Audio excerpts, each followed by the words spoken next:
የመጽሐፍ ቅዱስ ትረካ ኦሪት ዘፍጥረት ምዕራፍ 23 የሳራም ዕድሜ 127 ዓመት ሆነ።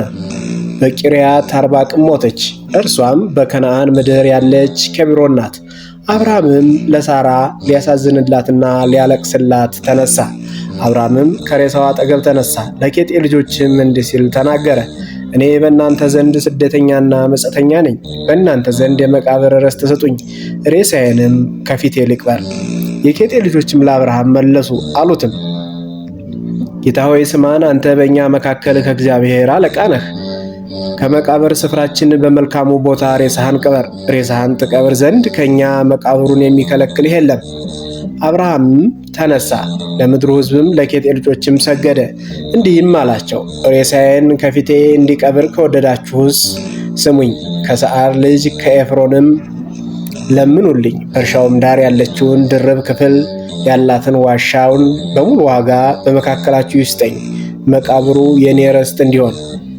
ኤፍሮንም በኬጤ ልጆች መካከል ተቀምጦ ነበር። የኬጤ ሰው ኤፍሮንም የኬጤ ልጆችና ወደ ከተማ የሚገቡ ሁሉ ሲሰሙ ለአብርሃም እንዲህ ሲል መለሰለት፣ አይደለም ጌታዬ ስማኝ፣ እርሻውን ሰጥቻለሁ፣ በእርሱም ዳር ያለውን ዋሻ ሰጥቻለሁ፣ በወገኔ ልጆች ፊት ሰጥቻለሁ፣ ሬሳህን ቅበር።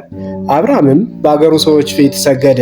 የአገሩ ሰዎችም ሲሰሙ ለኤፍሮም እንዲህ ሲል ተናገረ፣ ነገሬን ትሰማ ዘንድ እለምንሃለሁ፣ የእርሻውን ዋጋ እሰጥሃለሁ፣ አንተም ከኔ ዘንድ ውሰድ፣ ሬሳዬንም በዚያ አቀብራለሁ።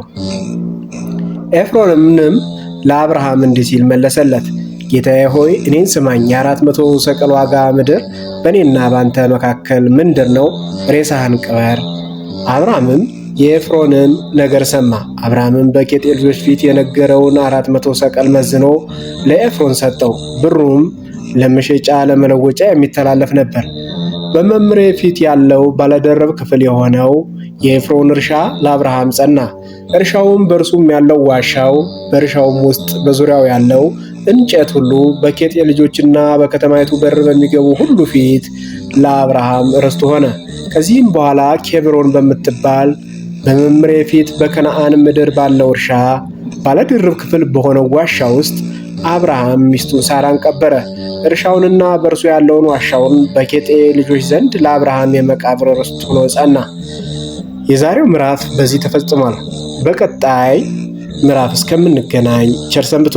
ታዲያ እናንተ ውድ እህቶች፣ ወንድሞች ለሌሎች ክርስቲያን እህቶች ወንድሞች እንዲደርስ እኔም እንድበረታታበት ሼር፣ ኮፒ ሊንክ በማድረግ ክርስቲያናዊ ወንድምና እህትነታችሁን ግለጹልኝ።